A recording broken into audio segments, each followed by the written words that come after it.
What's up, guys? This is Crypt here. Today I'm going to be showing you my scoreboard that I've been working on.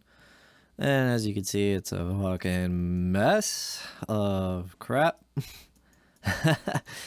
It may look messy here, but yeah, it's pretty dope once all set up. So yeah, so let's just dive right into it here. Let me get CTF test map. All right. So pretty much this scoreboard is tailored to 5v5 only. Any more players are just not going to show up on the screen because there's not enough room. But yeah, it's all tailored to pugs for the UT4 pug community. And yeah, so yeah, let me show you what it looks like. So the first thing when you do, press tab, it's going to bring up your scoreboard. So let's do that. Press tab, and here you go. This is what you got. So as you can see, you got the red side, you got the blue side, you got the emblem, and as you can see, I try to make it a little three-dimensional or whatever. And every player has their own little card. So as you can see, there's, 5 players on the red team, 5 players on the blue team. Got your ping, got your test spot, got your clan tag. The ping color will change, so like the higher ping you have, it will go from green to yellow to red the higher you go. And as you can see, everyone has like their own, card per se. And I'll show you in a second. So pretty much all the stats that are 0 are not going to show. So they're all there right now. They're all zeroed, as you can see, because no stats have accumulated yet, but it's not showing the 0. So anything that equals 0 is just blank. So that's the first thing to recognize. Instead of going, oh, where's my score? I don't see anything. I don't see my kills, my deaths and stuff. Everything will pop up as they accumulate. So for instance, if I apply damage to a red player, boom, damage pops up, the amount. And as you can see, the more damage, boom, and then the kill pops up. As you see, the kill box on the top and the damage, and then there's also the death section for the red team as he died over there. And as you can see, the total stats, which is the middle box area, is going to be the total amount for the blue team and the red team. So for instance, if whoever has the most of something, the number is going to turn blue. Whoever has the least of something, the number is white. So as you can see, it's 0 right now. That's why nothing is popping up. But for instance, if like a red player gets a grab on the blue flag and I get a grab, they're good. Both the middle colors are going to be white. So yeah. Then as you can also see too, before I push this guy in, there's going to be a lower block, little box beneath your name. So for instance, if I go to grab the flag, boom, the lower box pops up with the grab, the flag time, and other stats as well. So for instance, if I go to cap the flag, boom. So pretty much all your O stats are going to be the first box on the left side of the player card. So that's going to be your caps, your grabs, and your flag held time. Now the defense is going to be the middle box, which I'm going to show you in a second. But let this red player grab the flag, and then his little box shows up with his flag.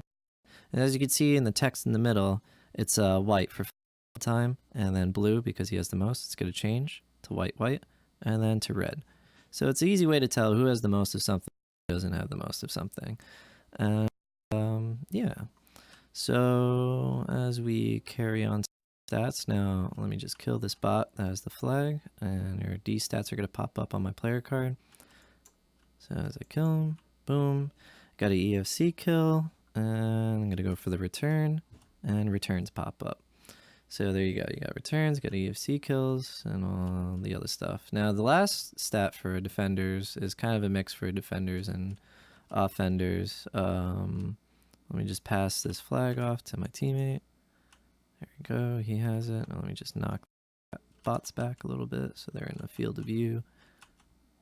Oh my god. Okay. And then I'm gonna get this kill. There we go. And the last stat is covers. So covers are pretty much support kills. I didn't want to type out support kills. I just typed out covers. So any type of support kill is a cover. So that's your defensive side. And as you can see too, if you look at my held time and the bot held time on the blue side, you could tell that the flag held time has an outline of the light blue color, and it has the light blue text, so that is representing that he has the most flag held time. So pretty much whoever has the most of something, the outline is going to be the light blue. So for instance, like kills, I have light blue, and damage, I have the light blue outline for the number and the dark font, and then same with flag held time. But I don't have the most, the bot has the most, but yeah. So let me show you what it looks like. Oh, and also the next box I'll show you are the power-ups. So shield belt, you got belt there, armor vest, and thigh pads, and that's your power-up section. And this box is saved for U damage. So the first stat's going to come up is going to be the amp name, and then the number of amps. So I got 1 amp, and then the clock comes up for the amp time. So that's what the player card looks like right there. And yeah, let's just go kill myself to finish it off. And then there you go. You got kills, deaths, damage, all the other stats on the bottom, and that's it. Yeah. And then obviously your total power-ups and total stats and total frag power stats. So yeah, so then let me show you some other stuff. We'll put on an example map and have the bots fight each other. So yeah, so as you can tell too, if you look at, damage, the number, you can see that the colors change depending on how much is closer to the maximum value and how much is closer to the lower value. So for instance, whoever has the least amount of damage is going to be all white as the number color. And then obviously whoever has the most damage is going to be that color. And that'll be it. All right, I'll catch you guys later.